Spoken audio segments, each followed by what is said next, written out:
Oke, baik Bapak Ibu sekalian dan mahasiswa-mahasiswi yang saya hormati, ini saya lihat dari tampilan profilnya banyak yang tidak menampilkan muka ya, banyak yang pakai profil avatar ya, tapi tidak menjadi masalah. Yang penting adik-adik semua mahasiswa semangat untuk mengikuti pembekalan pada hari ini ya. Nah, materi hari ini saya izin mematikan video sebentar karena jaringan ya. Nanti akan saya nyalakan lagi. Yang penting presentasi presentasi saya bisa dibaca. Baik, saya mulai, Bapak Ibu. Materi satu terkait dengan pembekalan peserta uji kompetensi skema sertifikasi. Skemanya adalah cluster. Judulnya adalah pemasaran digital atau digital marketing ya. Nah, jenis jenis skema cluster ini biasa digunakan untuk menguji atau mensertifikasi kompetensi seseorang yang ada di bidang kerja yang spesifik ya Bapak Ibu. Kalau Bapak Ibu tahu bahwa dunia pemasaran itu sangat luas, jadi kalau sekarang yang Bapak Ibu ambil adalah skema cluster, artinya adalah skema yang spesifik membahas tentang pemasaran digital. Jadi materi nanti yang akan kita sampaikan, yang akan kita diskusikan semuanya terkait dengan pemasaran digital. Nah, ini nama saya, Bapak Ibu. Tadi sudah saya sampaikan, itu nomor kontak saya. Barangkali nanti dibutuhkan, silahkan bisa menghubungi saya. Kita masuk ke skema sertifikasi untuk skema cluster pemasaran digital ya, atau digital marketing. Bapak Ibu dan adik-adik, atau saya panggilnya apa ini? Saudara-saudara kah? Kakak-kakak atau apa ini? Oke, baik mahasiswa, mahasiswi yang saya cintai, ini skema sertifikasi cluster dikembangkan oleh LSP UMKM Profesional Indonesia ya, sekaligus sebagai LSP yang menyelenggarakan kegiatan pelatihan dan uji kompetensi pada hari ini. Nah, di sini jangan dilihat dari banyaknya ya, Bapak Ibu dan adik-adik sekalian, unit kompetensi yang ada memang cukup banyak. Jadi kalau dilihat di sini unit kompetensinya ada 15, kemudian nanti di masing-masing unit kompetensi itu ada sekitar 3 elemen kompetensi, kemudian nanti di masing-masing elemen kompetensi ada beberapa kriteria unjuk kerja. Nah, itu kalau di total bisa sampai 100 item ya Bapak Ibu. Tapi jangan khawatir atau jangan menjadi risau, sebanyak itu tidak semuanya akan kita bahas satu persatu, tapi saya akan menyampaikan poin-poin besarnya saja, dan saya akan membimbing teman-teman mahasiswa untuk bisa mempersiapkan dokumen yang bisa dipergunakan untuk portofolio ya. Sehingga nanti di saat pelaksanaan uji kompetensi, adik-adik atau mahasiswa atau Bapak Ibu sekalian cukup menunjukkan dokumen penunjang portofolio terkait dengan unit kompetensi yang kita pelajari hari ini. Misalkan hari ini kita belajar unit kompetensi 1 sampai unit kompetensi 15. Sebelum saya lanjutkan, saya ingin informasikan bahwa untuk pelatihan diselenggarakan selama 2 hari. Hari ini kita akan membahas 8 unit kompetensi, kemudian akan dilanjutkan besok. Besok kita bahas sisanya, yaitu 7 unit kompetensi. Hari ini mungkin waktunya agak panjang, sekitar 1,5 sampai 2 jam, tapi besok karena unit kompetensinya adalah banyak dalam hal menggunakan perangkat, maka kita mungkin bisa mempercepat 1 jam atau kurang dari 2 jam ya, kita sudah selesai seluruh unit kompetensi dari 1 sampai 15. Nah, sekarang kita mulai dari unit kompetensi yang pertama. Nah, ini adalah unit kompetensi yang hampir ada di setiap skema ya. Saya bilang hampir ada pada setiap skema karena tidak semua skema memasukkan strategi pengendalian risiko di tempat kerja menjadi unit kompetensi yang pertama. Tapi berdasarkan pengalaman saya lihat beberapa beberapa skema unit kompetensi, skema kompetensi yang ada itu memasukkan analisis risiko di unit kompetensi yang pertama. Kenapa di yang pertama? Karena unit kompetensi ini menyangkut resiko-resiko atau hal-hal yang bisa membahayakan keselamatan dan kesehatan kita selaku digital marketer ya. Mungkin pertanyaannya kenapa seorang digital marketer bahayanya apa gitu kan? Padahal seorang digital marketer kan bekerja di ruangan atau di kamar atau kalau di kantor itu di tempat-tempat yang relatif safe ya atau aman. Tapi kalau kita breakdown, kita lakukan membuat sebuah rencana mitigasi resiko, nanti akan kita tahu bahwa sebetulnya pekerjaan sebagai digital marketer itu juga mengandung resiko ya, mengandung resiko yang bisa dimitigasi. Nah, ini ada 4 elemen, saudara-saudara sekalian, Bapak Ibu. Nah, di sini elemen yang pertama merencanakan pengendalian risiko, merancang pengendalian risiko, kemudian meninjau kembali rancangan pengendalian risiko, dan yang terakhir adalah melaporkan dan mengevaluasi ya pengendalian risiko. Saya kira saya nggak akan membahas satu persatu, tapi langsung ke contoh saja supaya lebih praktis ya. Nah, ketika kita membuat sebuah perencanaan mitigasi risiko, sebetulnya di awal kita harus tahu dulu atau kita harus bisa mengidentifikasi apa yang menjadi bahaya atau risiko. Di situ ada identify hazard ya. Dari kegiatan yang kita lakukan, kira-kira yang mengandung risiko apa gitu. Kemudian kita bisa mengukur risiko itu dan mengelompokkan menjadi beberapa bagian, misalkan risiko tingkat tinggi, risiko tingkat rendah, risiko tingkat sedang, atau risiko itu menjadi risiko yang harus segera ditangani karena resiko vital ya, resiko vital terhadap pekerjaan atau terhadap diri kita sebagai digital marketer ya. Kemudian kita mengevaluasi, kemudian kita melakukan review terhadap apa yang sudah kita buat atau kita rencanakan, kemudian kita mengimplementasikan, dan yang terakhir kita melakukan kontrol terhadap pelaksanaan unit kompetensi pengendalian risiko ya, atau di sini disampaikan untuk apa K3. Nah, merancang strategi pengendalian risiko, identifikasi, kita bisa membuat sebuah matrik risiko ya. Ini adalah contoh. Setelah ini mungkin saya kasih contoh yang konkret supaya teman-teman atau mahasiswa atau Bapak Ibu sekalian peserta pelatihan pelatihan pemasaran digital bisa membuat matriks risiko ya. Kita kategorikan risiko itu masuk kategori yang high risk, risiko tinggi, atau risiko yang medium, sedang, atau risiko rendah, atau mungkin risiko itu menjadi risiko yang vital atau harus segera dilakukan penanganan. Kalau tidak langsung dilakukan penanganan, maka dikhawatirkan akan bisa menghentikan aktivitas kita sebagai seorang digital marketer. Nah, sampai di sini sebetulnya masih masih terlalu teoritis ya, masih terlalu teoritis. Kita lihat bagaimana teori yang disampaikan ini kemudian menjadi sebuah rencana atau perencanaan mitigasi resiko ya, perencanaan mitigasi resiko. Nah, saya coba kasih contoh ya.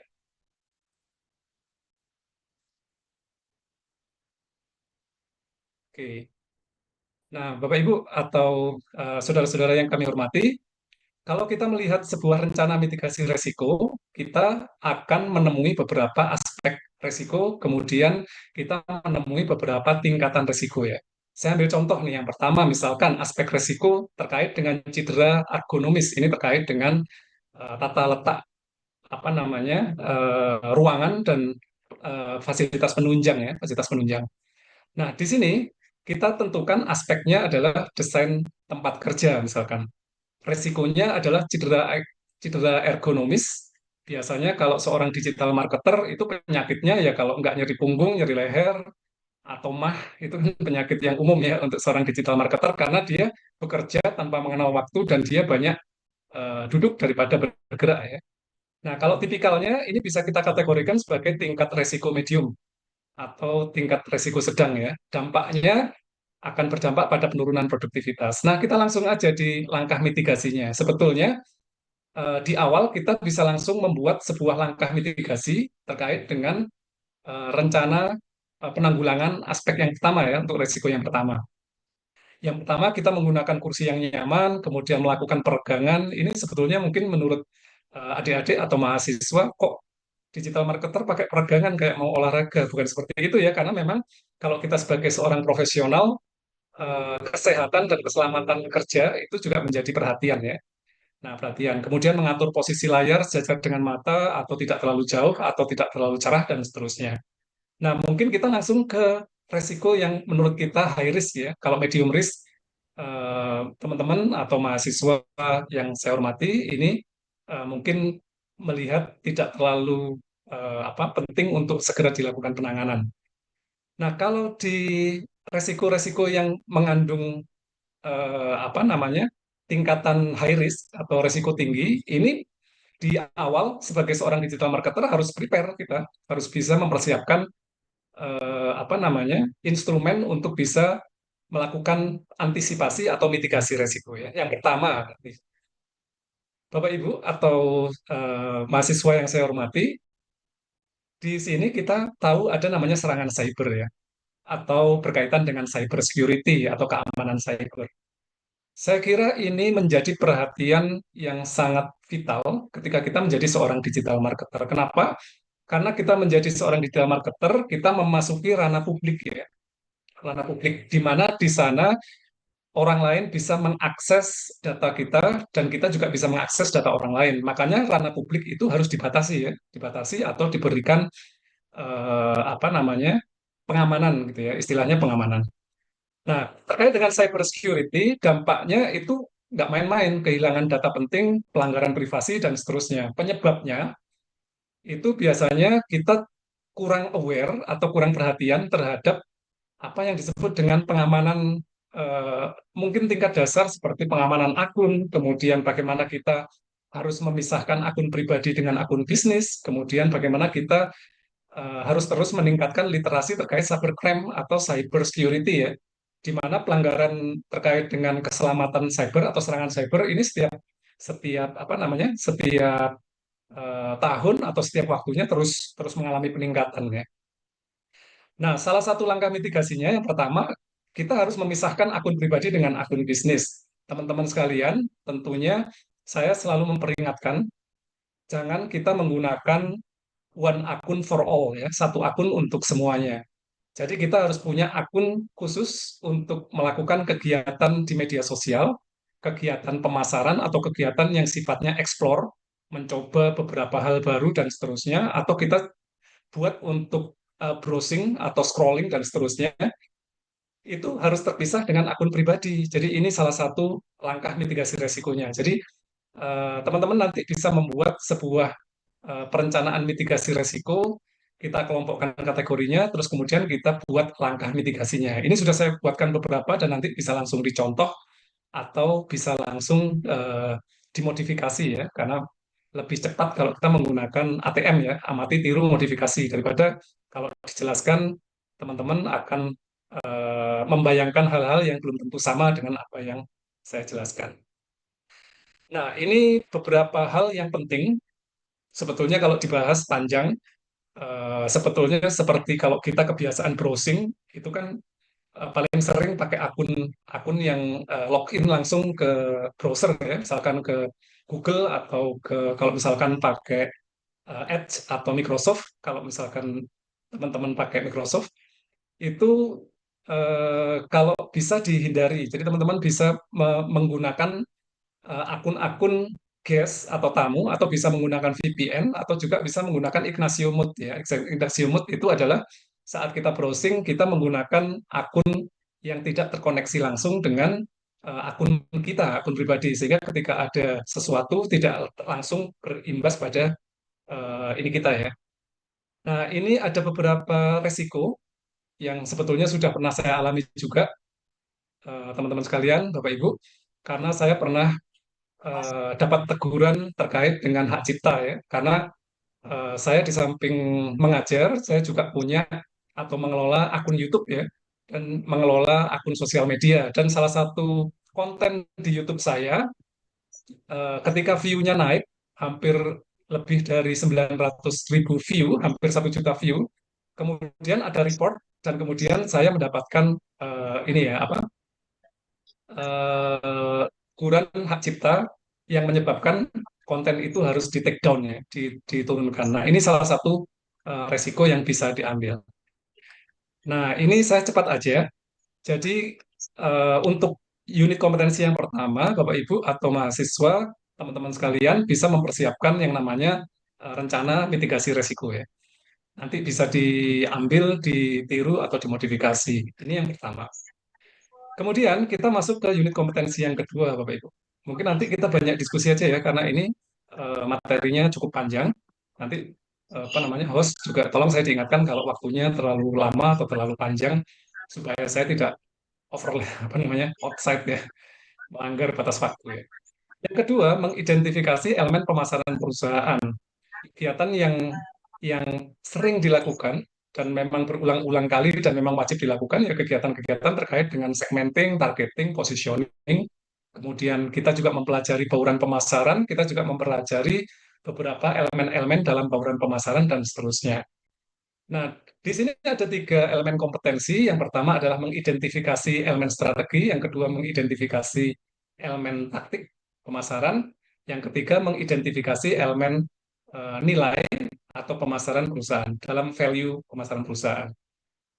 Nah, sekarang kita masuk aja langsung ke yang pertama yaitu yang biasa kita lakukan namanya STP ya, segmenting, targeting, and positioning atau proses yang sering dilakukan apa di dunia bisnis ketika kita ingin membuat sebuah rencana atau strategi ya.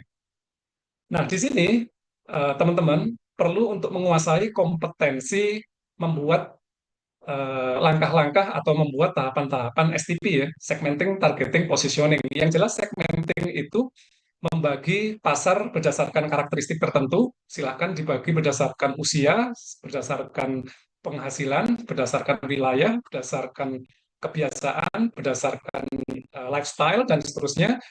Kemudian kalau masuk ke targeting, itu sebetulnya kita memilih salah satu segmen pasar yang paling potensial. Jadi misalkan kita membuat membuat segmentasi ini menjadi detail ya. Kita mengejar niche market nih sebetulnya. Kemudian apa namanya kita membuat beberapa klasifikasi. Nah, targeting ini adalah kita membatasi ruang atau mengincar satu target yang menurut kita adalah segmen yang paling potensial. Nah, kemudian positioning ini adalah terkait dengan value yang kita punya. Sebetulnya kita ini ingin memposisikan produk kita di antara kompetitor itu ada di mana, perbedaan kita di mana, keunggulan kita di mana. Nah, itu kaitannya dengan value ya, dengan value. Nah, nanti kita bisa buat tahapan-tahapan segmenting, targeting, positioning. Ini beberapa jenis segmen. Saya kira mahasiswa atau Bapak Ibu sekalian sudah tidak asing bahwa segmentasi sekarang tidak hanya segmentasi geografis, tapi ada juga segmentasi demografis, segmentasi psikografis, dan juga segmentasi perilaku. Bapak Ibu yang saya hormati, pernahkah kita menggunakan sosial media, kemudian mengklik browse atau mencari, kemudian di situ muncul rekomendasi dan semuanya adalah hal-hal yang kita suka. Kalau pernah, itulah salah satu teknik segmentasi yang digunakan oleh platform ya. Jadi sebetulnya seluruh aktivitas kita di sosial media itu direkam dalam bentuk big data dan kemudian diklasifikasikan dan diidentifikasi sehingga ketika ada iklan atau ada konten yang berhubungan langsung dengan karakteristik kita sebagai seorang konsumen, maka akan direkomendasikan ke kita. Jadi jangan salah Bapak Ibu dan saudara-saudara sekalian, ketika kita menggunakan sosial media, gampang untuk melihat misalkan si A atau si B ini sukanya apa. Lihat aja sosial medianya, kemudian kita klik di menu browse, maka di situ akan muncul semua rekomendasi yang sering dibuka, semua rekomendasi yang terkait dengan hal-hal yang paling dia suka. Gitu. Nah, itu juga bisa kita gunakan dalam artian kita bisa membuat segmentasi menggunakan segmentasi geografis, demografis, psikografis, dan segmentasi perilaku. Nah, kemudian ini cara untuk menyusutkan atau membuat identifikasi dari segmen ke target dan kemudian kita memunculkan yang namanya buyer persona ya. Buyer persona ini adalah profil ada yang bilang fiktif, tapi menurut saya bukan karena itu dibuat berdasarkan hasil riset dan dipilih berdasarkan segmentasi yang memang dianggap sebagai paling potensial ya. Nah, kita membuat sebuah buyer persona. Buyer persona misalkan ini adalah produk fashion, kita membuat beberapa pertanyaan yang di situ bisa diisikan beberapa jawaban yang nantinya bisa memudahkan kita untuk membuat segmentasi dan juga membuat target ya. Misalkan berapa sih kisaran usia yang kita target atau yang kita jadikan segmentasi? Saya menargetkan remaja usia 15 sampai 19 misalkan, atau dewasa muda usia 20 sampai 25 dan seterusnya. Nah, ini adalah beberapa jenis apa namanya? Tahapan yang bisa kita lakukan untuk memudahkan proses STP ya, memudahkan proses STP. Kemudian ada pekerjaan aktivitas sehari-hari apa yang biasa kita lakukan. Nah, kalau yang kita tahu pasti dia ekskul, suka nonton drakor misalkan, atau dia suka ngakses apa namanya lagu-lagu Korea, atau dia suka film-film tertentu, itu akan menjadi pertimbangan kita untuk bisa menyasar mereka atau menjadikan mereka sebagai target. Kebutuhan fisiknya apa, kemudian kebutuhan emosionalnya apa, biasanya kanal informasi apa yang digunakan. Nah, ini penting nih, teman-teman sekalian. Kenapa kita perlu tahu mereka biasanya ada di mana? Di sanalah kita harus ada ya. Jadi ini yang sering diremehkan oleh apa seorang digital marketer pemula ya. Biasanya dia lebih memilih menggunakan apa multi channel gitu kan. Padahal tidak seperti itu. Harusnya dia tahu betul targetnya siapa dan biasanya mereka ada di mana. Kalau misalkan target itu mereka ada di Instagram atau ada di TikTok atau ada di Facebook, ya mereka harus ada di sana. Di sanalah mereka harus bisa diakses ya atau bisa ditemukan karena target kita ada di sana. Jangan sampai target kita ada di Facebook, kita pakainya Instagram karena Instagram sama Facebook itu beda karakteristik ya. Karakteristik penggunanya beda. Apalagi Twitter itu kan beda. Apalagi TikTok ini Gen Z atau Gen Alpha ini kan harus dibedakan apakah mereka menggunakan media itu atau bukan. Kemudian biasanya mereka belanja di mana? Biasanya dia menghabiskan waktu di mana, siapa yang menentukan produk dan apa menentukan produk apa yang dibeli. Kalau dia remaja pasti yang menentukan adalah orang tua kan, tapi kalau misalkan dia adalah dewasa, dewasa muda adalah decision maker-nya adalah mereka sendiri. Artinya ketika kita membuat STP, kita bisa menggunakan tahapan ini untuk mempermudah ya dengan cara membuat pertanyaan-pertanyaan terkait dengan buyer persona atau profil pembeli, kemudian dibuatlah jawaban-jawaban dan itu kemudian bisa dikerucutkan menjadi sebuah segmentasi apa namanya rencana segmen target dan juga posisi kita ada di mana. Ini juga eh, apa namanya masuk di unit kompetensi yang kedua karena terkait dengan elemen pemasaran. Tentunya ketika kita memasarkan sebuah produk tidak terlepas dari marketing mix ya. Marketing mix itu ada yang 5P, ada yang 7P, sekarang ada yang 12P dan seterusnya. Kalau misalkan 7P yang ada di sini itu ada produk, harga, promosi, kemudian ada physical evidence atau tampilan fisik, ada tempat, ada orang, ada proses dan seterusnya. Di mana teman-teman sekalian atau mahasiswa-mahasiswa yang saya hormati bisa membuat klasifikasi elemen pemasaran berdasarkan karakteristik yang ada di marketing mix ya, pakai 7P atau 5P. Kalau 5P cukup silahkan pakai 5P, tapi kalau misalkan merasa kurang pakai 7P silahkan. Kita tuh cukup untuk mengidentifikasi produknya apa, kemudian strategi pricing atau harganya seperti apa, kemudian promosinya melalui apa, kemudian tampilan fisik, kemasan, dan seterusnya, apakah sudah kita persiapkan, kemudian tempat atau lokasi untuk menjual, apakah sudah disiapkan juga, kemudian siapa SDM-nya, dan kemudian prosesnya seperti apa.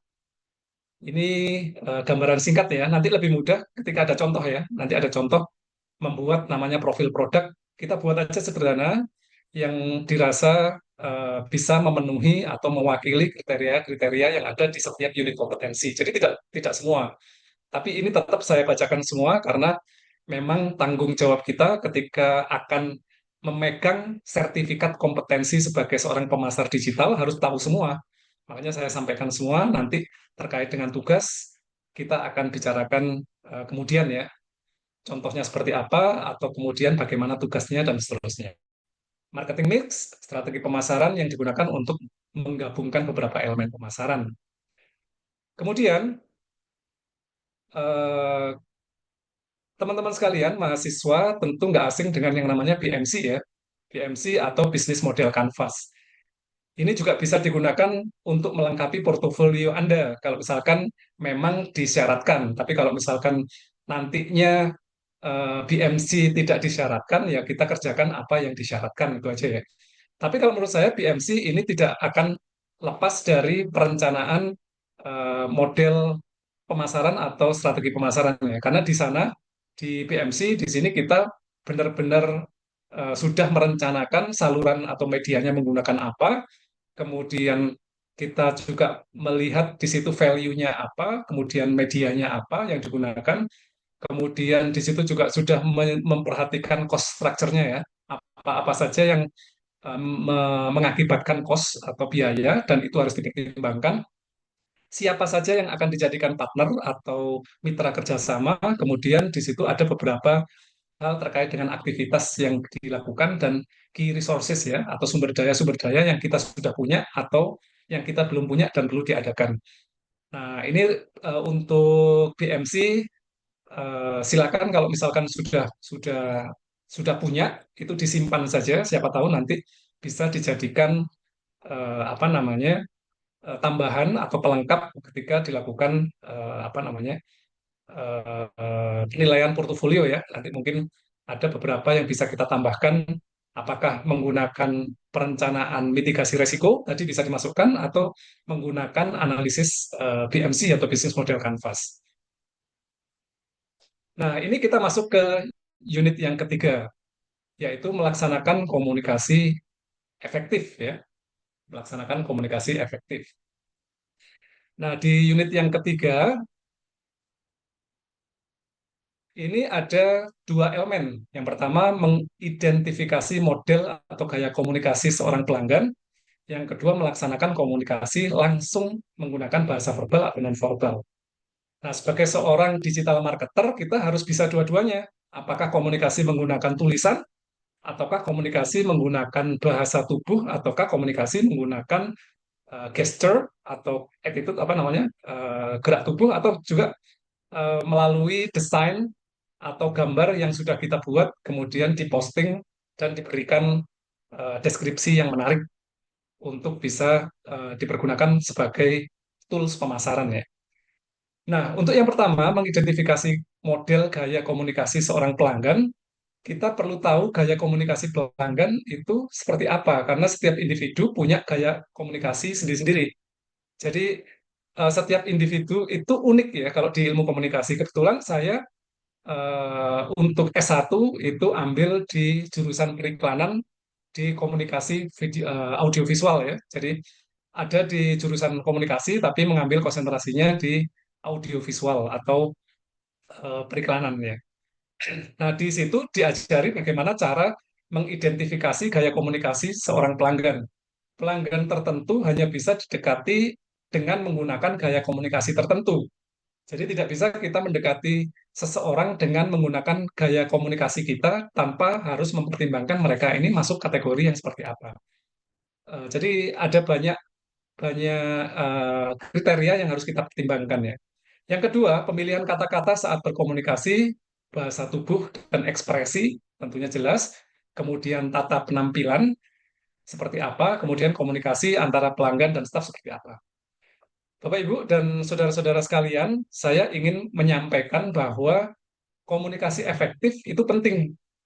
Kenapa penting? Karena komunikasi efektif itu menjamin bahwa pesan yang kita buat itu sampai pada penerima. Jadi kalau kita sebagai komunikator, mereka sebagai komunikan, pesan yang kita buat itu sampai ke mereka dengan benar. Bagaimana pesan itu sampai dengan benar? Artinya adalah kita harus mempertimbangkan beberapa hal terkait juga isi pesannya seperti apa dan saluran atau media yang dipergunakan seperti apa. Dalam digital marketing atau seorang digital marketer, ini saya perlu sampaikan dan perlu digarisbawahi bagi peserta bahwa sebetulnya pekerjaan digital marketer itu adalah yang pertama harus dilakukan merubah mindset ya, berubah mindset. Mindset ini ada di ilmu komunikasi sebetulnya. Kalau jenengan semua mempelajari ilmu komunikasi, jenengan akan tahu, atau teman-teman mahasiswa semuanya akan tahu bahwa sebetulnya digital marketer itu kuncinya ada di komunikasi. Kuncinya ada di komunikasi. Saya ambil contoh sebetulnya. Misalkan pertanyaan sederhana, kira-kira konten apa yang akan disukai oleh banyak audiens? Kalau kita bilang konten-konten viral, kalau kalau kita bilang konten-konten yang akan membuat akun kita menjadi besar, kemudian follower kita banyak, dan kita menjadi apa berhasil dalam membangun sebuah komunikasi efektif. Kira-kira pesan apa? Nah, di sini kita harus membangun yang namanya eh, mindset digital marketer ya. Mindset digital marketer itu seperti ini, Bapak Ibu dan teman-teman sekalian. Ketika kita membuat konten, fokus kita itu ada pada audiens. Jadi perlu dipahami bahwa stop mengupload apa yang menarik menurut kita, tapi kita coba untuk mulai mengupload apa yang menarik menurut audiens. Ini kelihatan sederhana, tapi banyak sekali orang tidak paham ya. Jadi karena baru belajar ads atau iklan, kemudian dia pasang iklan, tapi iklan kontennya itu adalah konten-konten yang menurut dia bagus. Padahal salah besar sebetulnya. Yang benar adalah kita harus melakukan riset dengan benar, kira-kira konten apa yang menarik bagi audiens dan itu akan berdampak pada aktivitas yang akan memperbesar view atau tampilan atau mungkin ulasan dan seterusnya. Oke, jadi mungkin nanti ketika kita membahas tentang konten-konten kreatif, kita akan lanjutkan pembahasan ini ya, karena saya melihat ada beberapa yang menjalankan profesi sebagai digital marketer itu masih saja mengupload sesuatu yang menarik buat dia gitu. Dan pada akhirnya ya yang nonton dia sendiri, yang pada akhirnya yang melihat dan yang view konten itu ya orang-orang terbatas saja atau orang-orang yang di tag ya, orang-orang yang pada umumnya mereka tidak tertarik untuk melihat ya. Jadi komunikasi efektif itu tujuannya adalah meminimalisir kesalahan atau kesalahpahaman ya antara kita dengan orang lain.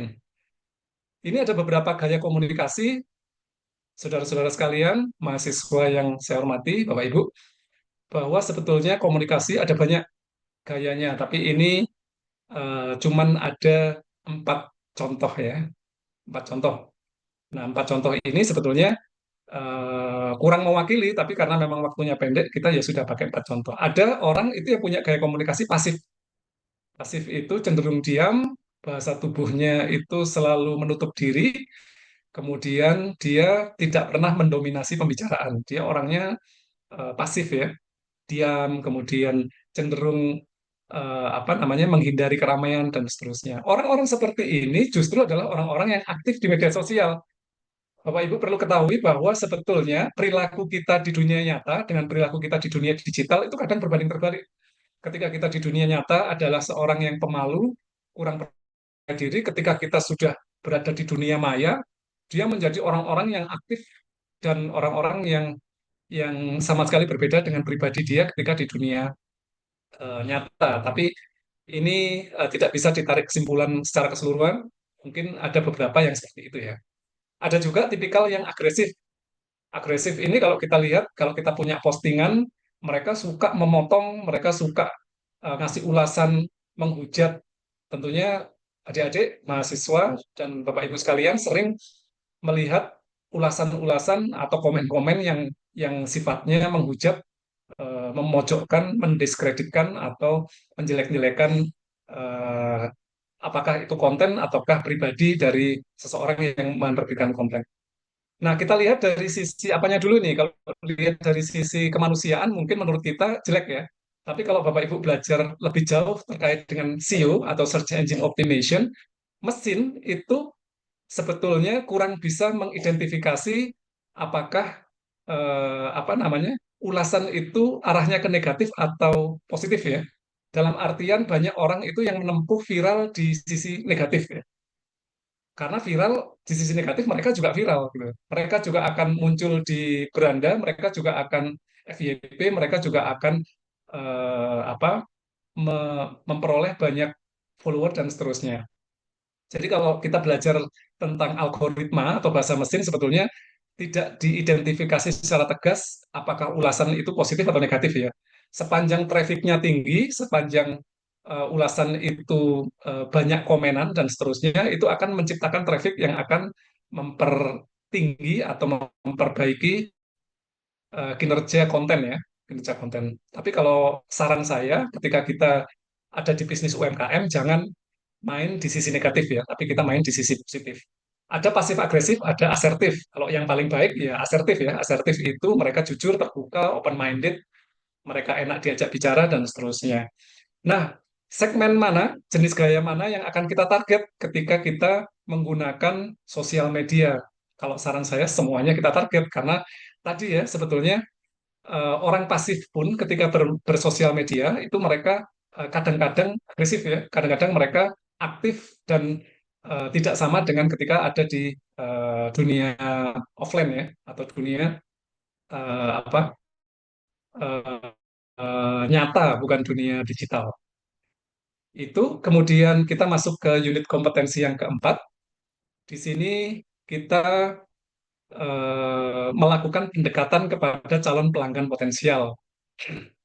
Nah, di sini ada unit kompetensi yang pertama, itu adalah mendapatkan apa namanya elemen kompetensinya adalah mendapatkan data calon pelanggan potensial.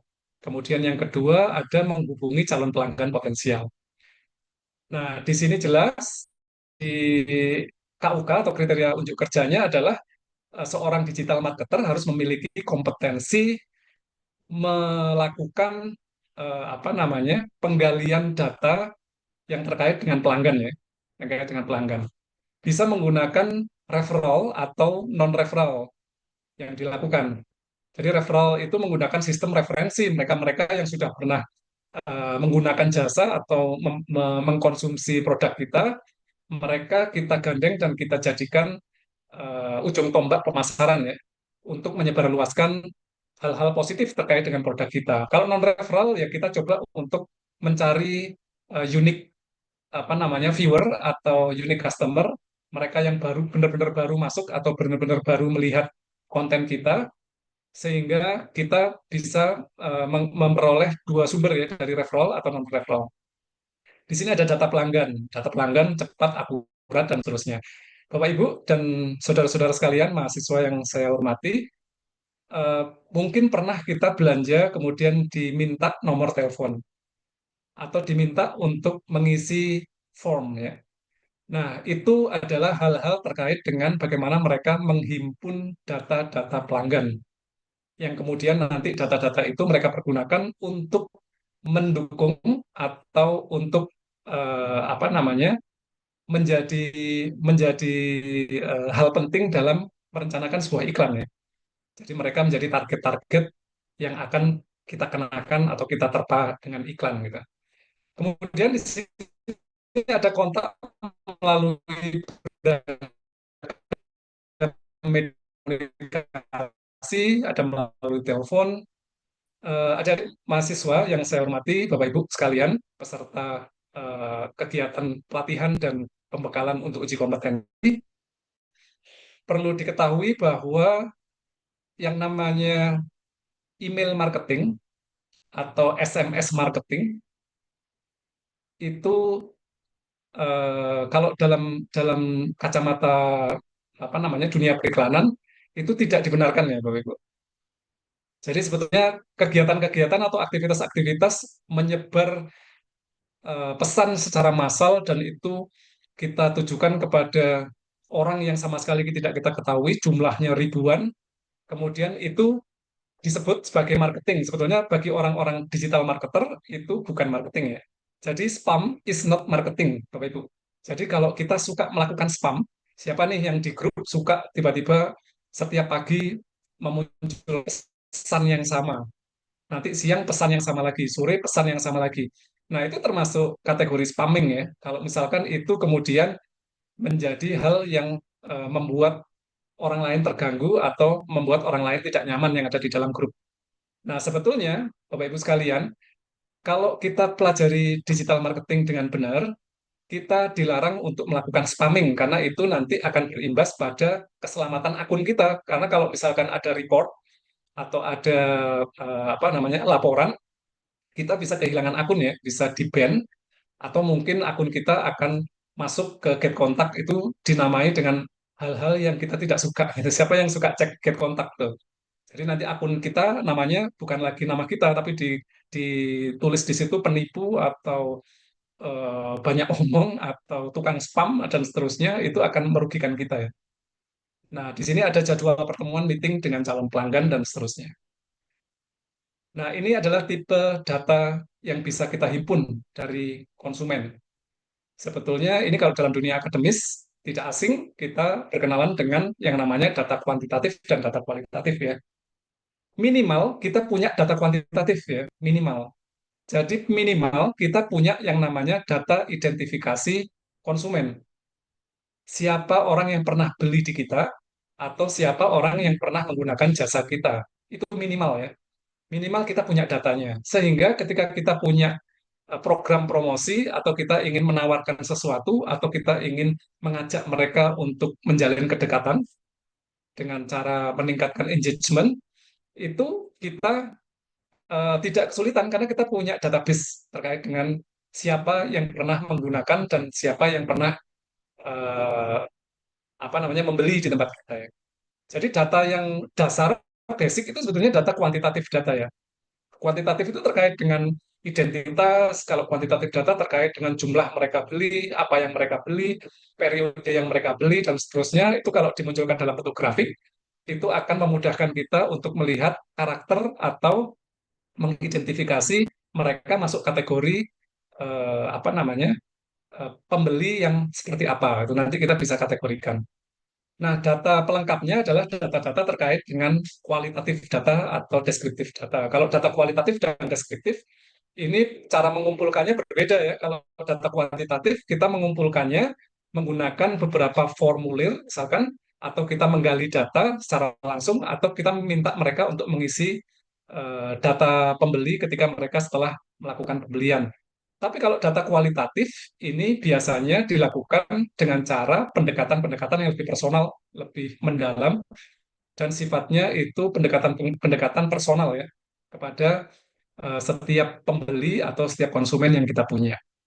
Ini kalau dipelajari lebih lanjut, data kuantitatif dan data kualitatif ini kalau disatukan kita punya big data dan big data inilah yang bisa kita pergunakan untuk membuat strategi pemasaran kita lebih baik ya ketika kita memanfaatkan database konsumen atau database customer yang kita punya. Nah, ini juga studi kasus Bapak Ibu dan saudara-saudara sekalian, saya sering diminta bantuan untuk membuat mapping atau membuat apa namanya metadata gitu untuk mengklasifikasikan customer itu ada di bagian mana atau di kategori apa. Saya selalu minta ke perusahaan untuk menampilkan apakah perusahaan punya database apa namanya terkait dengan konsumen gitu. Kalau database itu ada, gampang. Jadi database itu bisa kita olah pakai aplikasi yang paling sederhana aja, bisa pakai Excel, bisa pakai aplikasi yang lain. Kita lihat grafiknya, kita lihat polanya, nanti akan kita tahu mereka itu banyak ada di kategori mana dan seterusnya. Tapi kalau misalkan ketika ditanya mereka nggak bisa menunjukkan, itu ya yang membuat kita mati kutu ya. Mereka minta untuk dibuatkan rencana strategi pemasaran, tapi mereka nggak punya database atau data yang di sana bisa ditemukan atau diidentifikasi siapa saja yang pernah menggunakan apa namanya produk atau layanan yang kita punya. Oke, nah ini saya saya saya flu aja ya. Ini nanti kalau misalkan ada sesuatu atau pertanyaan bisa melalui host atau ketika saya mungkin melewati batas waktu, host bisa langsung chat atau memberikan ini ya apa kode ke saya ya supaya nanti nggak terlalu panjang. Bapak Ibu perlu diketahui bahwa 92% orang percaya terhadap rekomendasi produk yang diberikan oleh orang yang mereka kenal.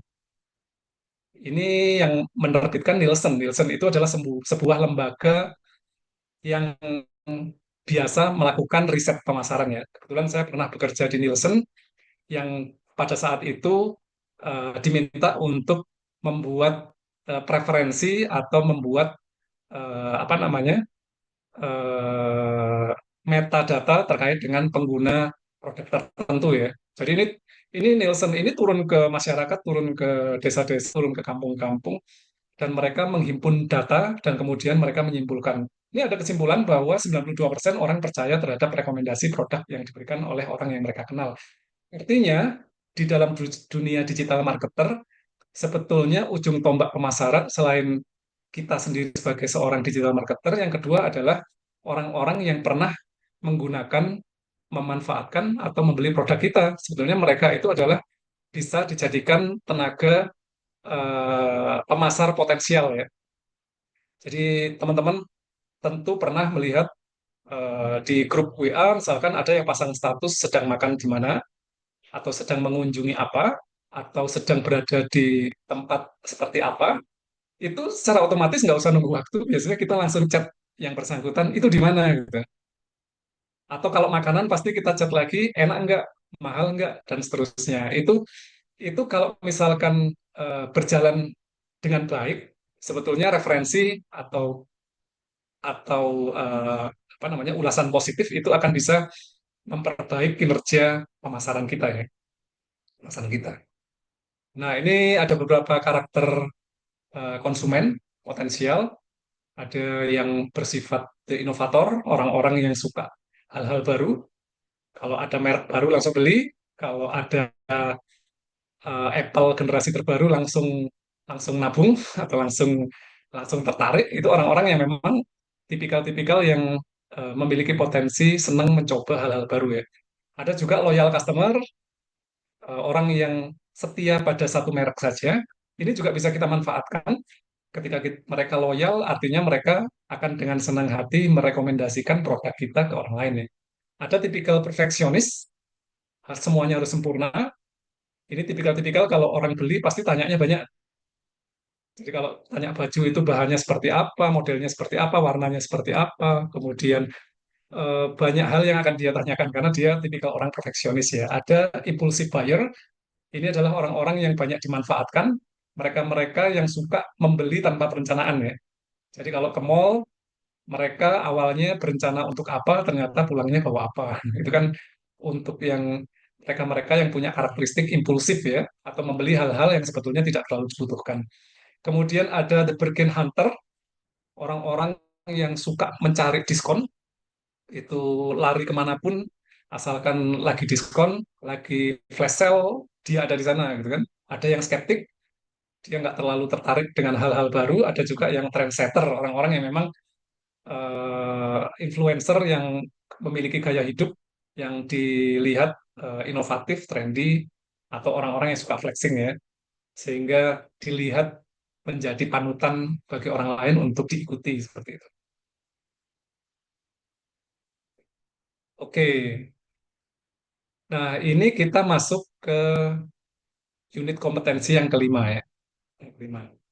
Jadi ini saya bacakan dulu semua, saya jelaskan dulu semua. Setelah itu kita masuk ke tugas ya. Nanti mungkin pembahasan terkait tugas juga bisa dibantu oleh panitia yang lebih spesifik bisa menjelaskan tentang tugas atau apa saja yang perlu disiapkan. Kalau menurut saya, sepanjang yang saya jelaskan mulai unit 1 sampai unit 4, semuanya bisa dikerjakan dan itu bisa digunakan untuk melengkapi dokumen portofolio kalau misalkan mau ya. Tapi kalau misalkan di situ tidak disyaratkan dan yang disyaratkan harus sesuai dengan instruksi, maka teman-teman atau mahasiswa atau Bapak Ibu yang mengikuti uji kompetensi harus mengikuti instruksi yang ada. Jangan menambahkan atau mengurangkan karena sertifikat kompetensi ini sudah ada dasarnya, ya, sudah ada standarnya. Yang namanya standar tidak boleh dilebihkan, tidak boleh dikurangkan. Kalau lebih boleh ya, lebih boleh. Kalau kurang jangan. Karena standar itu standar minimal ya, standar minimal. Oke, di sini ada unit kelima. Unit kelima melaksanakan keterampilan penjualan. Melaksanakan keterampilan penjualan di sini mulai dari kompetensi melakukan percakapan dengan calon pelanggan potensial. Jadi seorang digital marketer itu banyak akan berkomunikasi dengan klien ya.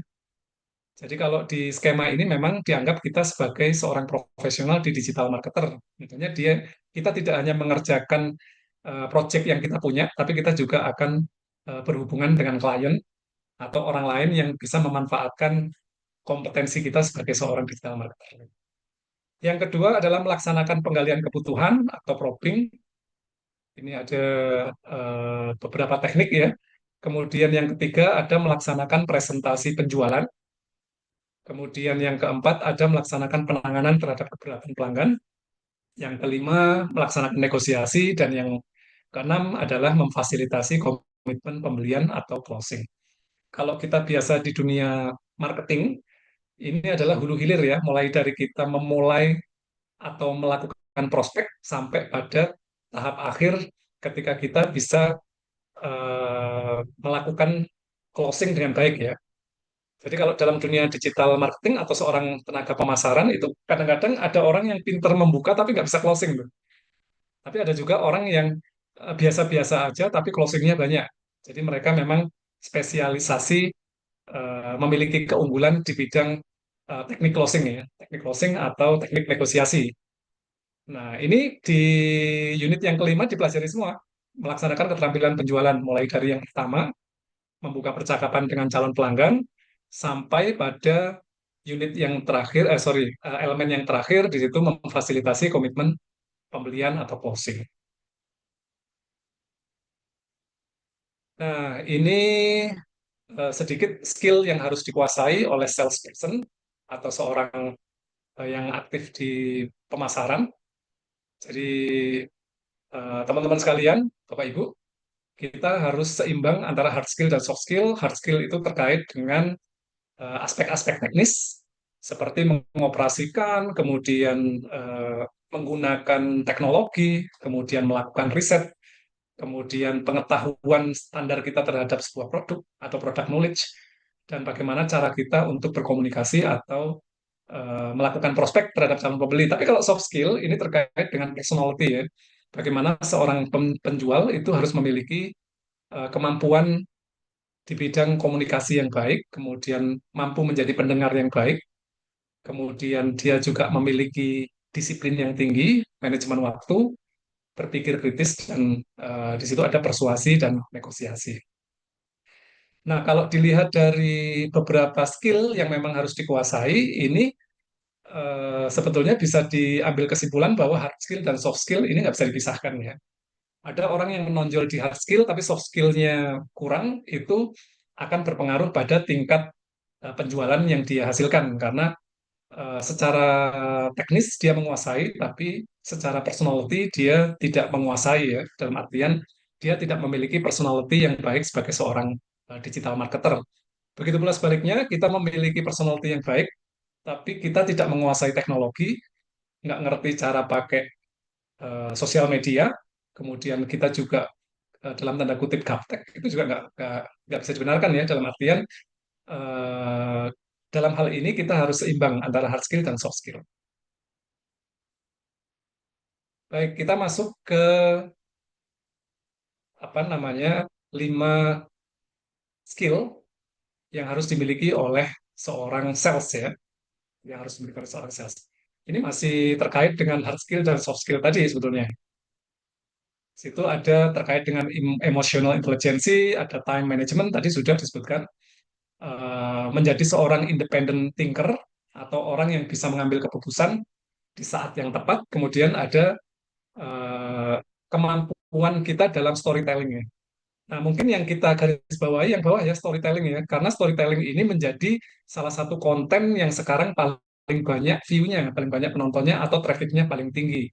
Kalau kita lihat di Instagram, di apa namanya, di TikTok dan yang lain-lain itu banyak sekali konten-konten yang memang basisnya itu storytelling ya. Di YouTube juga sama, banyak konten-konten yang basisnya storytelling. Dalam artian kemampuan kita dalam menceritakan dan menjelaskan itu menjadi tonggak atau menjadi hal penting dalam kesuksesan untuk membangun sebuah channel atau menjual sebuah produk di media sosial gitu ya, di media sosial.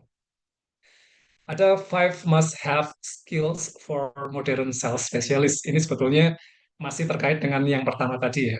Yang pertama tadi. Nah, ini adalah eh, tahapan the importance of probing question in customer experience. Mungkin satu yang perlu saya garis bawahi adalah probing question. Mungkin dari teman-teman yang ada di sini, Bapak Ibu, ada yang baru pertama kali dengar tuh apa itu probing ya, probing question. Sebetulnya skill probing ini banyak dikembangkan untuk melakukan investigasi atau melakukan pendalaman-pendalaman terkait informasi tertentu ya. Jadi sifatnya itu adalah membuat pertanyaan-pertanyaan atau pernyataan-pernyataan pancingan di mana ketika itu klik atau ditangkap oleh lawan bicara, maka itu akan digali lebih jauh dengan menggunakan teknik probing ya. Nah, teknik probing ini sebetulnya kalau bagi seorang sales wajib ya, sales wajib untuk bisa menguasai teknik probing. Saya ingat dulu waktu saya bekerja sebagai agen asuransi, baru lulus S1, kebetulan saya pindah-pindah, waktu itu saya bekerja sebagai agen asuransi. Salah satu materi yang wajib dikuasai adalah probing ya, teknik probing. Teknik probing ini bisa dikatakan sebagai tindakan soft selling ya, soft selling. Jadi ketika kita mengunjungi customer atau calon customer, kita tidak memulai dengan hal-hal yang langsung menjual produk atau langsung menawarkan sesuatu, tapi kita mulai dengan pembicaraan-pembicaraan yang itu sebetulnya tidak disadari oleh mereka, itu bagian dari pancingan ya, bagian dari teknik probing yang kita kuasai. Nah, misalkan di dunia asuransi, kalau saya dulu masuk ke rumah teman, saya nggak pernah bilang saya sekarang kerja di asuransi, saya ingin menawarkan produk asuransi, misalkan dari Allianz atau dari Prudential atau dari merek-merek yang lain, saya nggak nyebut mereknya. Tapi kalau kalau kita menggunakan teknik probing, maka kita melakukan pendekatannya secara secara personal atau secara mendalam. Contohnya seperti ini, misalkan datang kita disuguh, kita sebagai tamu biasa, sebagai seorang teman, kemudian kita menanyakan hal-hal yang bisa menjadi trigger ya. Misalkan, sekarang putranya berapa gitu. Sekarang putranya berapa? Suami sekarang kerja di mana? Gitu kan. Atau kemudian anaknya kelas berapa? Itu adalah pertanyaan-pertanyaan yang sebetulnya ketika itu ditangkap oleh calon konsumen, maka itu bisa kita lakukan probing ya. Jadi ketika dia bilang, oh anak saya sekarang yang satu SMP, yang satu SD. Oh sekarang biaya pendidikan mahal ya. Kita bisa naik ke probing satu, level satu. Dia bilang, oh iya sekarang mahal. Kemarin bayar segini-segini dan seterusnya. Nah sebetulnya kalau sudah seperti itu umpan kita sudah ditangkap tuh. Terus kita bilang, oh iya anak saya juga umur hampir sama, yang satu SMA, yang satu SMP. Tapi saya nggak pernah mengalami kesulitan untuk biaya pendidikan, dia pasti akan langsung tanya, oh, gimana caranya? Nah, itu baru kemudian kita melakukan pendekatan-pendekatan yang soft selling dan itu berawal dari pertanyaan-pertanyaan yang sederhana. Itu sederhananya kalau kita ingin belajar probing ya. Nanti silakan ditanyakan kalau misalkan kurang paham tentang probing. Kebetulan dulu saya banyak mendapatkan materi tentang probing ya. Eh, itu dulu, mungkin saya kembalikan ke host sebelum saya lanjutkan untuk 3 unit kompetensi yang lanjutannya ya. Apa tanya jawab dulu atau saya lanjutkan?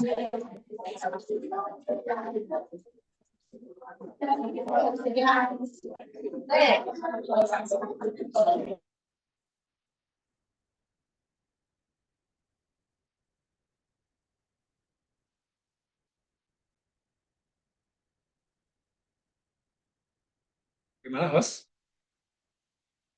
Dilanjutkan saja, Bapak. Langsung dilanjutkan saja. Oke, baik. Baik ya. Sama dengan kuliah berapa SKS nih?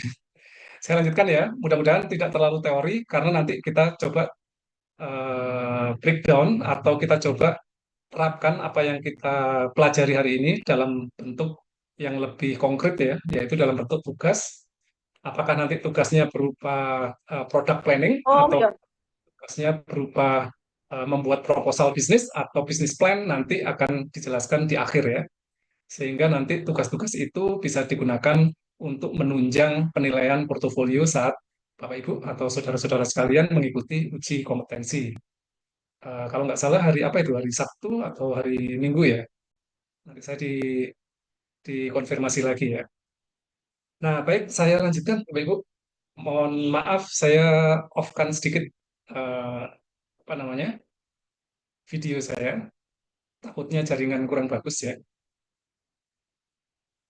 Oke. Nah, kita masuk ke rencana aktivitas penjualan. Ini adalah unit kompetensi yang keenam ya.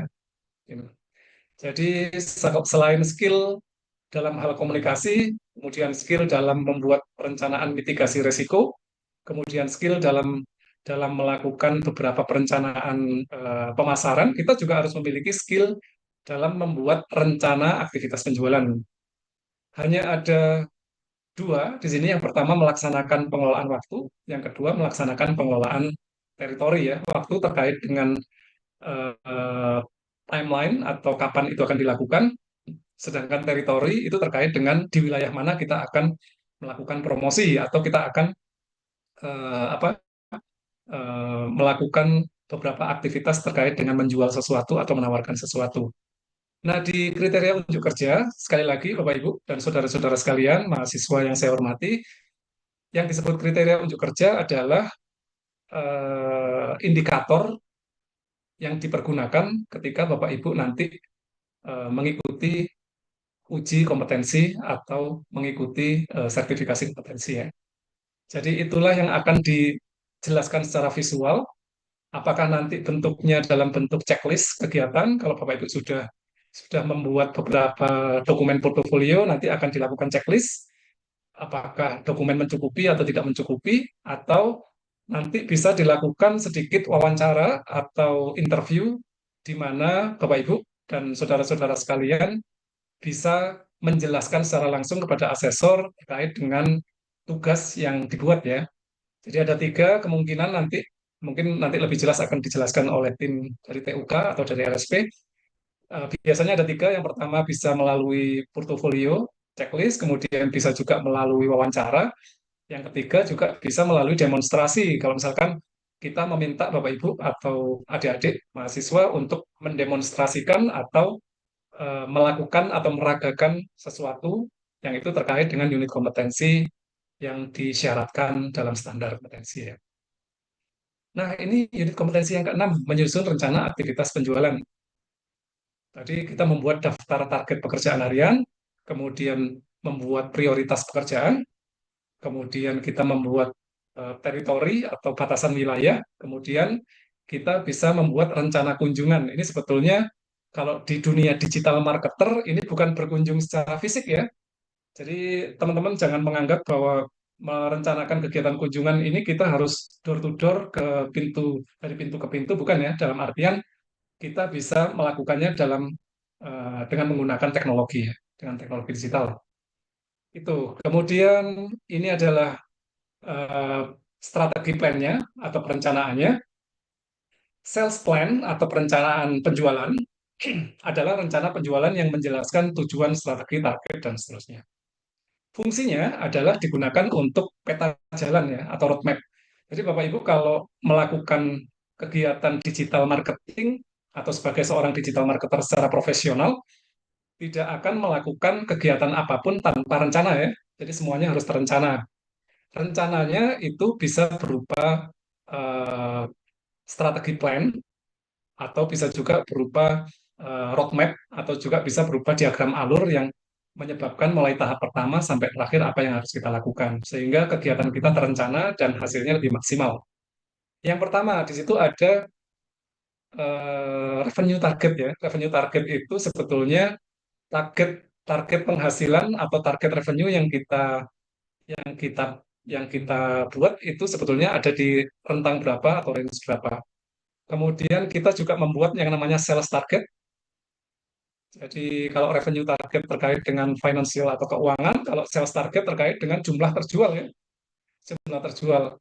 Jadi kita bisa membuat nih kalau misalkan teman-teman masih baru di bidang UMKM, oke awal-awal saya mentargetkan penjualan itu ya di bawah 10 lah awal. Misalkan di minggu pertama, kemudian minggu kedua kita mintanya 50 dan seterusnya. Itu namanya penetapan sales target. Dan yang terpenting ada time frame-nya. Jadi tidak hanya membuat target, tapi harus ada kapan itu dilaksanakan dan batas waktu akhirnya kapan.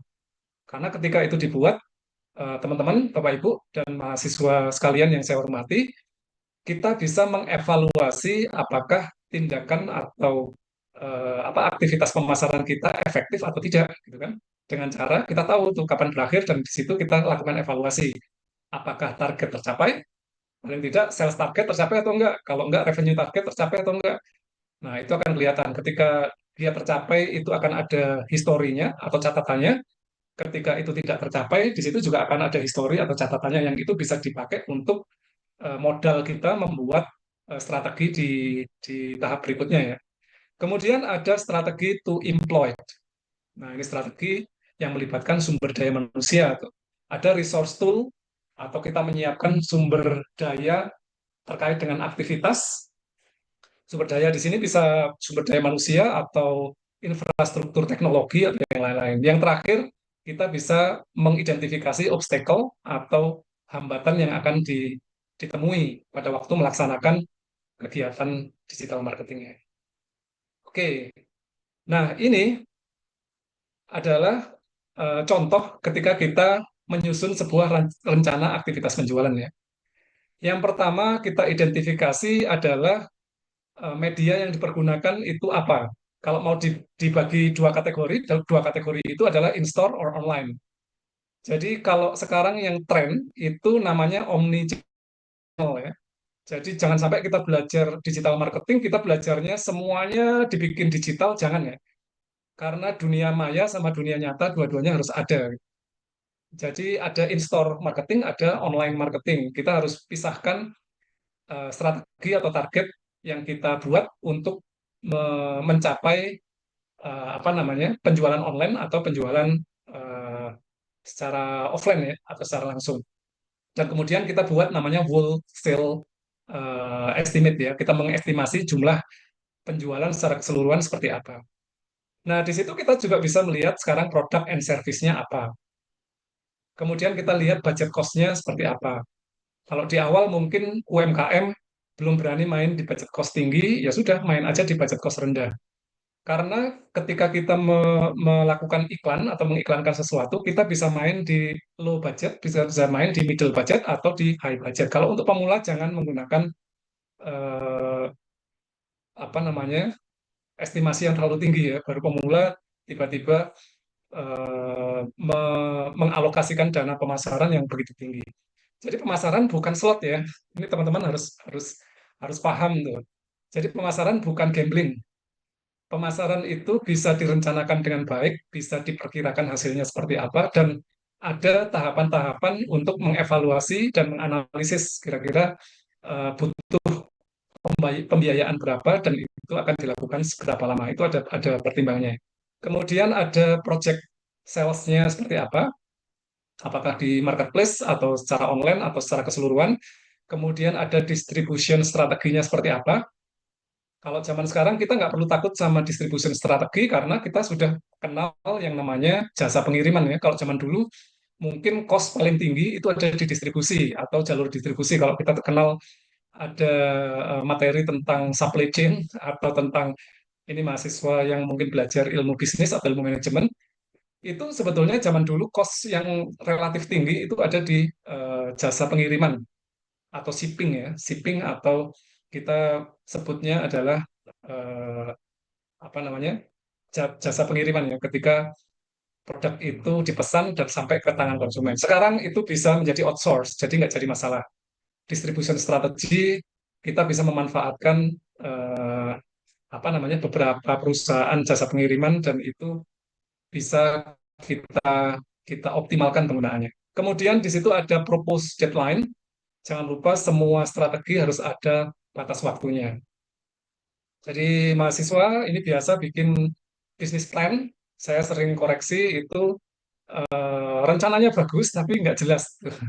Estimasi dan prediksi kemudian apa bagaimana mengevaluasi kinerja strateginya itu nggak jelas ya. Rencananya itu kebanyakan mahasiswa membuatnya seperti angan-angan, seperti diminta, yuk bikin rencana bisnis gitu, kayak sudah ngarang aja itu.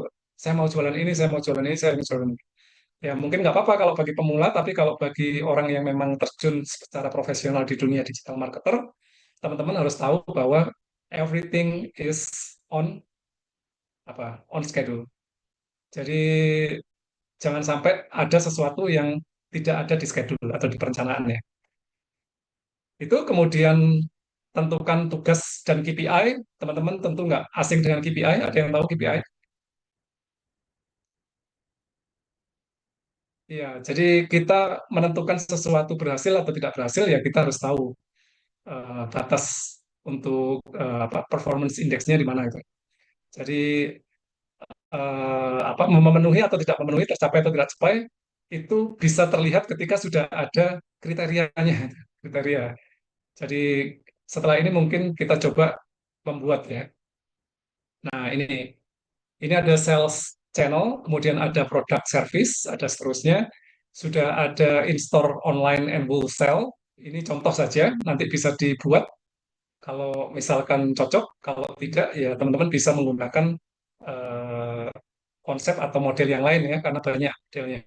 Rencana aktivitas penjualan tentunya yang pertama channel atau medianya apa, kemudian produk service, produk atau layanannya apa, kemudian budgeting atau cost-nya berapa, kemudian projected sales-nya berapa, kemudian distribution strateginya seperti apa, strategi untuk distribusinya, kemudian kita menetapkan proposed deadline, jadi setiap aktivitas harus ada deadline-nya, dan yang terakhir, yang terpenting adalah performance indicators. Ya, ini performance indikator dikatakan berhasil kalau mencapai berapa. Nah, itu penting tuh. Jangan pakai ini ya, perasaan ya. Jadi misalkan teman-teman bilang perasaan sudah banyak. Nah, itu salah tuh. Perasaan sedikit salah ya. Jadi kalau dunia profesional nggak mengenal perasaan tuh. Jadi kalau membuat performance indikator ya harus clear berapa yang harus dicapai, kemudian tercapai atau tidak. Jadi nggak ada toleransi ya. Saya hampir mencapai. Nah, itu sebetulnya sama dengan tidak tercapai.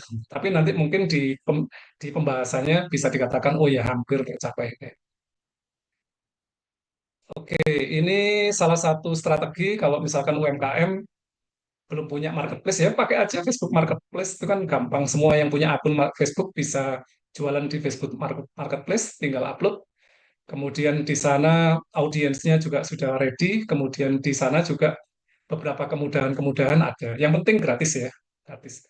Ini untuk pemula. Tapi kalau teman-teman ini, kalau saya lihat mungkin ada beberapa yang sudah expert. Silakan kalau mau main ads silakan ya.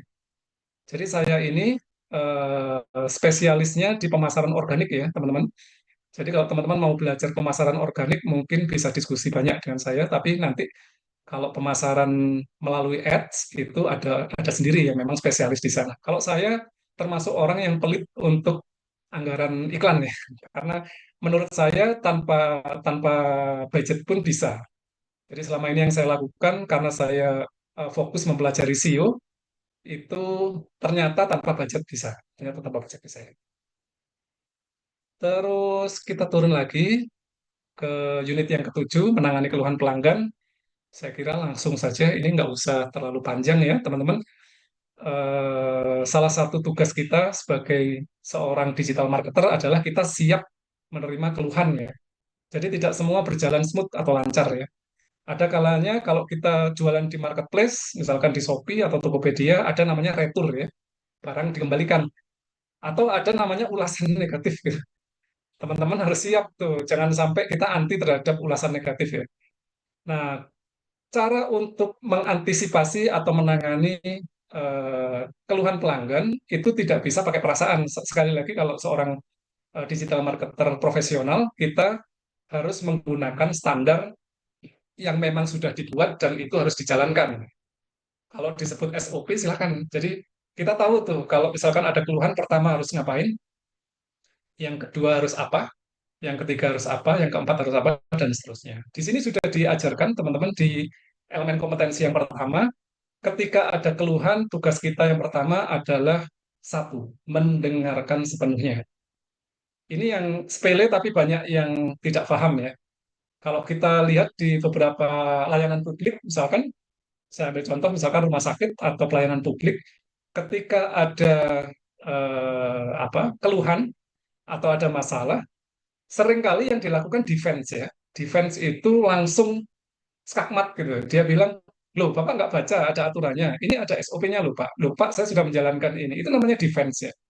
Padahal yang diharapkan itu bukan itu. Kalau di sebagai seorang tenaga profesional, tahap awal adalah dengarkan sampai pada batas emosi itu turun di level tertentu ya. Orang emosi itu kelihatan. Jadi jangan sampai orang emosi disalahkan.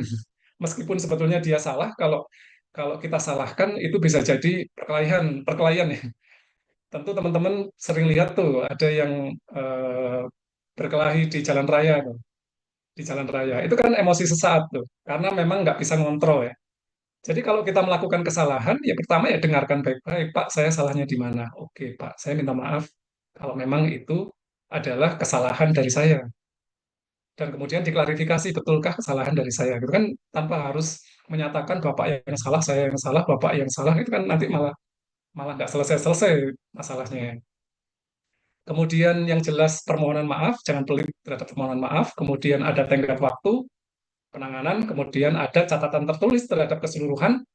Jadi teman-teman, ini prinsip penjaminan mutu ya. Ini mahasiswa harus belajar. Kalau dosen-dosen saya kira semuanya paham ya.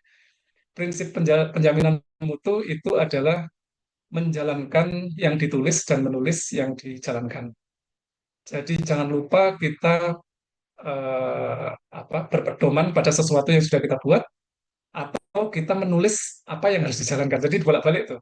Jadi dokumen dokumen SOP-nya ada, kemudian apa yang harus kita lakukan ada, ya udah dijalankan aja. Oke, ini saya lanjut dulu sebentar. Ini menghadapi komplain, yang pertama dengarkan aja dulu, nanti kelihatan tuh orang itu emosinya lagi tinggi atau sudah mulai turun atau sudah mulai terkontrol tuh kelihatan ya. Jangan sampai ketika mukanya masih merah, masih nafasnya masih ngos-ngosan, kita defense, kita bilang bapak yang salah, bapak nggak baca aturan, bapak melanggar seterusnya dan seterusnya. Itu justru nggak menyelesaikan masalah. Ajukan pertanyaan, kemudian tempatkan diri pada posisi pelanggan. Baik Pak, saya memahami Bapak merasa dirugikan, saya akan coba untuk mencari solusinya, kan seperti itu ya. Sehingga apa yang kita lakukan itu bisa memberikan solusi ya, bukan justru memperkeruh suasana. Kemudian jadikan pelanggan sebagai partner. Kalau bisa mereka kita berikan ucapan terima kasih karena sudah mengingatkan. Kemudian jangan lupa mereka diperlakukan dengan baik. Kalau perlu dikasih reward tuh. Jadi kalau ada orang komplain itu bukan diatasi dengan kekerasan, harusnya mereka dikasih reward karena mereka mau mengingatkan ya. Kalau orang diingatkan itu harusnya mengasih apresiasi. Kemudian yang terakhir, segeralah menyelesaikan masalah tersebut supaya pelanggan tidak semakin kecewa. Ya, sudah diselesaikan aja. Itu kemudian di sini ada step to overcome sales objection. Ada beberapa step untuk menyelesaikan eh, permasalahan terkait dengan keluhan. Hampir sama sih. Kalau gambar telinga itu kita mendengarkan, kemudian kita mengulang dan mengklarifikasi, kemudian kita mengkonfirmasi, kemudian kita menawarkan solusi. Ketika solusi itu sudah diterima, kita konfirmasi apakah mereka menerima solusi yang kita punya. Kalau iya, langsung ditindaklanjuti dan jangan lupa mengucapkan terima kasih. Gitu ya. Kemudian di sini ada contoh untuk membuat contoh SOP ya, penanganan keluhan tuh. Nah, ini hampir sama. Tahap satu itu identifikasi, tahap kedua analisis, verifikasi, kemudian menawarkan solusi dan seterusnya. Nanti beberapa contoh ini saya kasih dokumennya aja biar nanti bisa dikopas-kopas ya, atau bisa menjadi referensi bagi teman-teman yang nantinya akan membuat bisnis plan. Karena bisnis plan itu atau rencana atau proposal bisnis itu general ya, umum ya. Ini menyangkut proposal bisnis biasa atau yang bagus atau dan seterusnya, teman-teman tentunya akan bisa memahami semakin lengkap, semakin rinci dan semakin eh, mewakili semua unit kompetensi itu akan menjadi penilaian positif ya. Tapi ada juga yang minimalis tuh, cuma bikin visi misi, habis itu produk, habis itu apa gitu, cuma 2 lembar, jangan kayak gitu ya. Tapi nanti itu akan di cross check atau di apa? Didampingi oleh asesor ya, atau didampingi oleh panitia atau penyelenggara atau TUK nanti.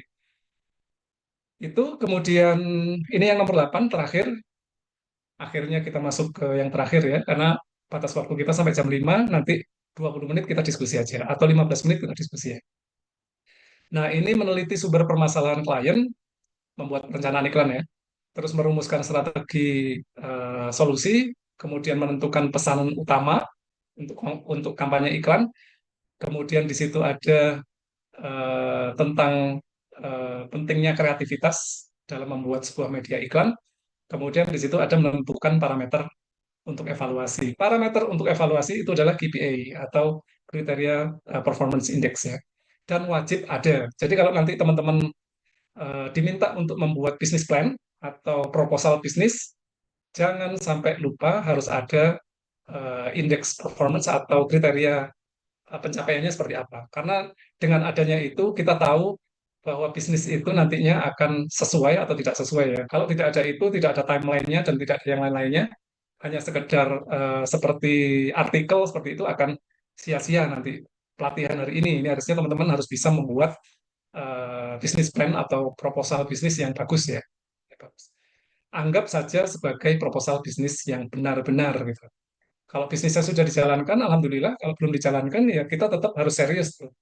Mulai dari unit pertama, unit kedua, sampai ke unit ke-8, semua komponen dan semua elemen ada, kemudian dilengkapi dengan dokumen-dokumen pendukung gitu ya. Oke, ini terakhir membuat perencanaan iklan. Mungkin secara teknis nanti lebih banyak kita diskusikan besok ya. Jadi hari ini teori banyak, nanti besok kita banyak diskusi atau banyak banyak membahas tentang praktisnya ya, bagaimana gitu. Jadi yang jelas perencanaan iklan itu harus melalui beberapa ada analisis. Nanti teman-teman juga bisa membuat sebuah analisis SWOT. Mungkin saya selalu selalu mendapatkan respon yang kurang baik ya ketika ngomong SWOT ya. Tidak hanya ke mahasiswa, tapi saya pernah mendampingi perusahaan itu ketika saya bilang, Pak, sudah buat SWOT belum? Mereka bilang, SWOT itu bukannya tugas anak mahasiswa semester awal bisnis ya, katanya. Saya bilang, kalau tanpa SWOT, Bapak tahu dari mana, kekuatannya dari mana, kelemahannya dari mana, eh, peluang-peluang yang bisa dimanfaatkan apa, ancamannya apa. Meskipun SWOT ini adalah teori-teori tua, jangan sampai kita underestimate ya, dengan mengatakan bahwa SWOT ini jadul gitu. Yang bisa membuat SWOT bagus itu masih masih sedikit ya. Kebanyakan SWOT itu cuma sebatas saya lebihnya di mana, kurangnya di mana, ini peluang-peluangnya apa, kemudian ancamannya apa, seperti itu. Padahal SWOT itu harus melalui yang namanya analisis internal dan analisis eksternal. Kita analisis dulu tuh. Kalau di teori manajemen ada namanya EVAS-IVAS ya, external factor analysis atau internal factor analysis. Nanti ada matriksnya, kelihatan tuh. Sebetulnya keunggulan kita di mana, kemudian peluang yang bisa kita isi di mana. Itu kalau membuat SWOT yang bagus ya. Oke, kemudian ini adalah brief, client brief. Kalau teman-teman kenal dunia dunia kreatif, pasti nggak asing ya. Atau yang pernah kerja di periklanan pasti nggak asing ya. Semua aktivitas memproduksi atau membuat iklan selalu melalui uh, brief ya. Atau klien, kalau klien brief itu brief yang diberikan oleh klien. Jadi klien datang itu bawa sesuatu. Jadi bukan, tolong saya dibuatin website. Terus kemudian kita tanya, yang seperti apa Pak? Wis terserah wis. Kalau ada klien seperti itu, tolak ya. Kalau menurut saya tolak, karena apa? Karena di belakang akan sangat merepotkan kita. Kita bikin apa disalahkan, kita bikin apa disalahkan. Kita direvisi, direvisi, direvisi. Yang betul adalah klien datang itu bawa brief ya, bawa beberapa apa namanya keinginan mereka seperti apa, kemudian kitalah yang tugasnya untuk merubah keinginan itu menjadi bentuk teknisnya seperti apa, sehingga pekerjaan lebih enak ya. Nah, kreatif brief ini kita yang buat sebagai seorang digital marketer, kita yang akan menyesuaikan maunya konsumen itu seperti apa, disesuaikan dengan ide-ide kreatif kita seperti apa, nanti hasilnya seperti apa. Nah, ini sampai ke akhir, kalau teman-teman mau membuat, misalnya masih ada waktu ya, kalau misalkan nanti malam mau bikin brief juga boleh.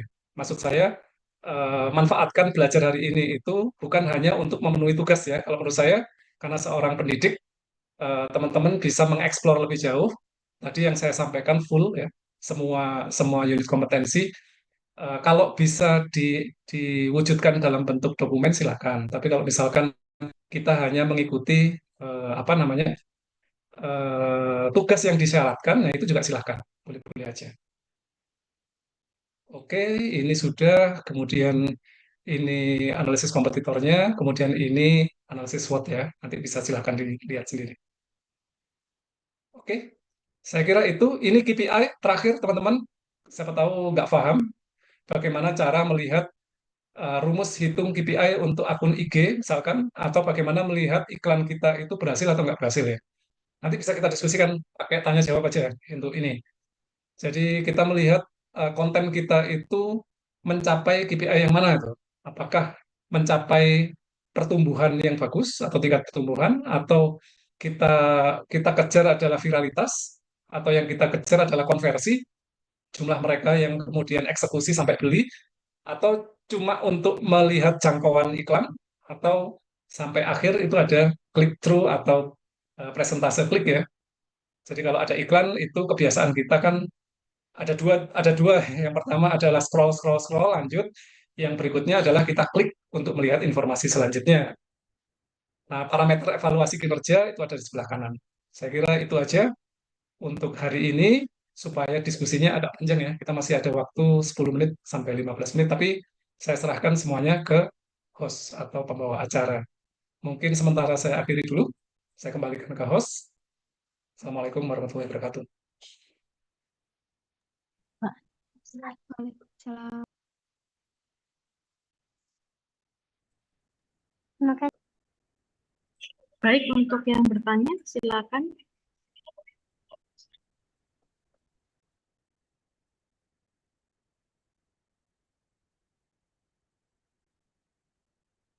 Ini peserta mahasiswa kah, Mbak host? Atau campur?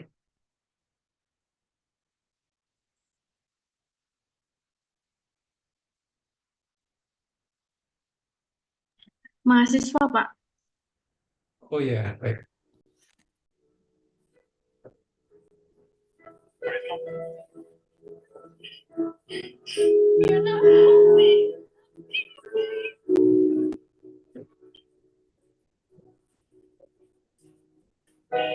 Silakan. Ini ternyata mahasiswa sama ya di mana-mana. Kalau dikasih kesempatan tanya, ayo silakan.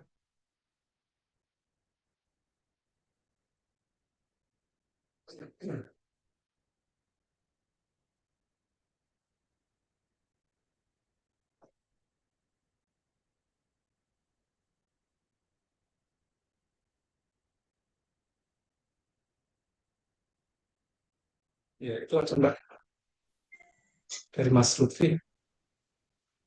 Ya, Pak. Apakah sudah terdengar, Pak, suara saya? Sudah, Mas? Sudah. Ya. Perkenalkan ya, Pak ya. Saya Lutfi dari perwakilan dari kelompok ACJ 8 dari Universitas Negeri Surabaya.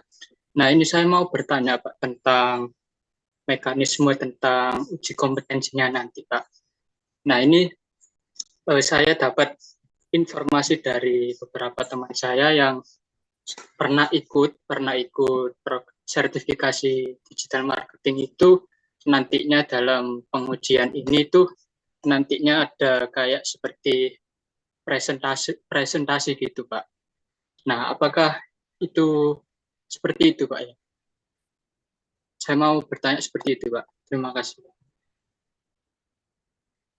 Ya. Dari Mas siapa tadi? Mas Lutfi? Iya, Pak. Ya. Baik, saya langsung menanggapi atau lewat host? Bisa langsung saja, Bapak. Ya, jadi Mas Lutfi, ada beberapa tahapan kegiatan. Insya Allah kegiatan kita yang kita lakukan ini juga nggak jauh berbeda ya. Biasanya di awal itu ada pembekalan, kemudian nanti ada pendampingan pra-assessment ya. Nanti dijelaskan secara teknis oleh panitia atau mungkin oleh ini ya perwakilan dari TUK terkait dengan pelaksanaan uji kompetensi ya, pelaksanaan uji kompetensi. Tapi kalau secara umum tadi sudah saya sampaikan, secara umum memang kegiatannya itu adalah yang pertama mengklarifikasi dan memvalidasi data. Mohon maaf, Bos, itu ada yang bocor tuh. Bisa dinonaktifkan atau seperti apa?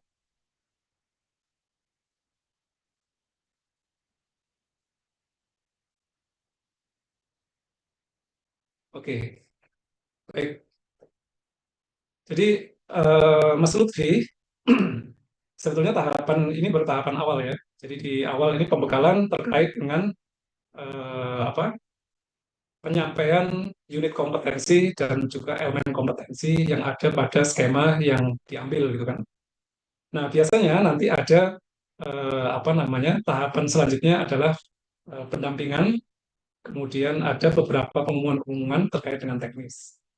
Nah, kalau secara umum saya bisa membantu, tapi kalau secara khusus bukan ranah saya ya, karena saya ranahnya di sini adalah sebagai pemateri ya. Mungkin nanti bisa dijelaskan oleh asesor atau bisa dijelaskan oleh TUK ya, perwakilan dari TUK. Pada umumnya, biasanya kegiatannya asesor akan memvalidasi atau memverifikasi dokumen-dokumen yang dibuat untuk melengkapi portofolio. Biasanya dicek tuh dokumen-dokumennya apa. Kalau misalkan di situ ada tugas atau ada apa yang itu bisa diakui dan divalidasi, itu akan menjadi poin tertentu untuk penilaian. Yang kedua, biasanya ada namanya proses wawancara atau tanya jawab. Yang ketiga, nanti biasanya kalau klaster, ini karena kalau klaster ya, setahu saya klaster itu biasanya nanti ada demonstrasi, tapi saya nggak tahu ini nanti akan dijelaskan oleh PUK. Demonstrasi itu adalah diminta untuk apa, mempraktekkan atau melakukan sesuatu terkait dengan apa unit kompetensi tertentu atau elemen kompetensi tertentu. Nah, demonstrasi ini bisa bisa berupa penugasan, bisa juga nanti on the spot ya. Jadi itu secara umum. Kalau secara detail khusus teknis bukan bukan ranah saya ya. Nanti biar dijelaskan langsung oleh TUK atau oleh tim penyelenggara. Itu aja, Mas. Ya, baik Bapak, terima kasih atas penjelasannya Pak. Nah ini agak sedikit jelas gitu, memiliki gambaran gitu nantinya seperti apa gitu tesnya. Terima kasih Pak. Sama-sama, Mas Lutfi.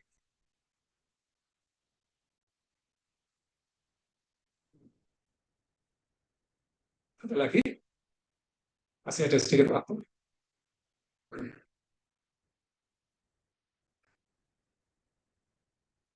Oke, ini mungkin bisa saya tunjukkan sedikit contoh ya. Tugas tugas sederhana gitu, tugas sederhana yang di. Oh, ada Mbak siapa ini? Mbak Ria, silakan. Permisi, Pak. Apakah suara saya terdengar? Terdengar, Mbak? Baik, izin bertanya, Pak. Jadi kan saya juga mungkin berencana setelah kuliah nanti saya juga pengen mengambil pekerjaan di bidang sales ya, Pak. Bagaimana tips dan triknya kayak kalau menghadapi pelanggan yang kayak dia itu sudah mengkritik produk kita gitu Pak, secara tidak langsung kayak tidak memberi kita kesempatan buat menawarkan produk, tapi dia mungkin tipikal orang yang pelanggan yang emang udah paham di produk yang kita tawarkan, tapi dia langsung memberi kita kritikan seperti itu Pak. Jadi bagaimana tanggapannya kita para sales itu kayak tetap bisa selling ke pelanggan seperti itu? Iya. Baik, saya coba menjawab. Ya, sebetulnya kalau konsumen itu kritis, artinya mereka punya product knowledge ya. Artinya mereka sudah mempelajari produk kita, artinya di sana mereka tidak mulai dari nol, gitu. Justru kalau saya dulu, waktu saya jadi seorang sales, itu ketika menghadapi orang seperti itu lebih enak giringnya ya. Jangan lupa tadi kita menerapkan sistem atau prinsip menangani sebuah objection atau penolakan ya. Jangan ketika ada penolakan kita langsung ngeper istilahnya, atau justru kita balas untuk mengkonfirmasi atau mengcounter. Ya biarkan aja, nanti kita cari celah di mana kita bisa masuk. Nah, makanya ada dua teknik. Yang pertama adalah soft selling, yang kedua hard selling. Hard selling itu khusus ketika eh, calon konsumen atau customer itu sudah tahu betul tentang produk dan pengetahuannya positif ya. Misalkan nih kita jualan produk namanya Toyota ya kan? Siapa sih yang nggak kenal Toyota? Kan nggak perlu kita jelaskan kalau Innova itu ada logonya bulat kayak Toyota, kemudian mobilnya besar, kemudian fasilitasnya apa, nggak perlu dijelaskan karena mereka produk knowledge-nya udah bagus. Nah, kalau seperti itu kita bisa pakai teknik hard selling atau kita langsung aja menawarkan sesuatu yang menguntungkan mereka atau sesuatu yang berupa bonus, diskon, dan seterusnya. Itu bisa langsung tembak tuh.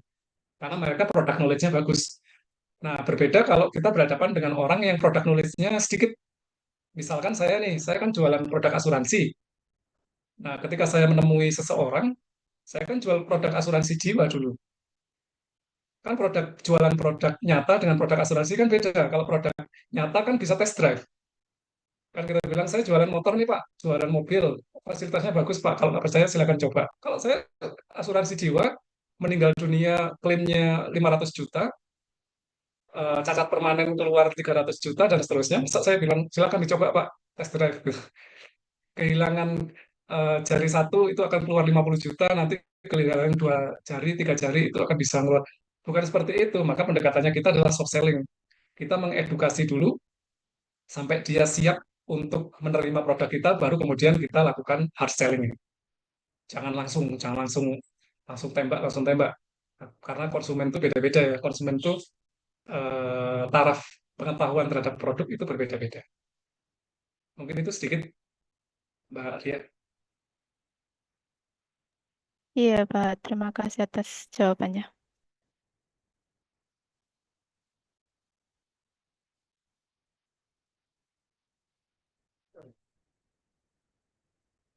Bagaimana, host?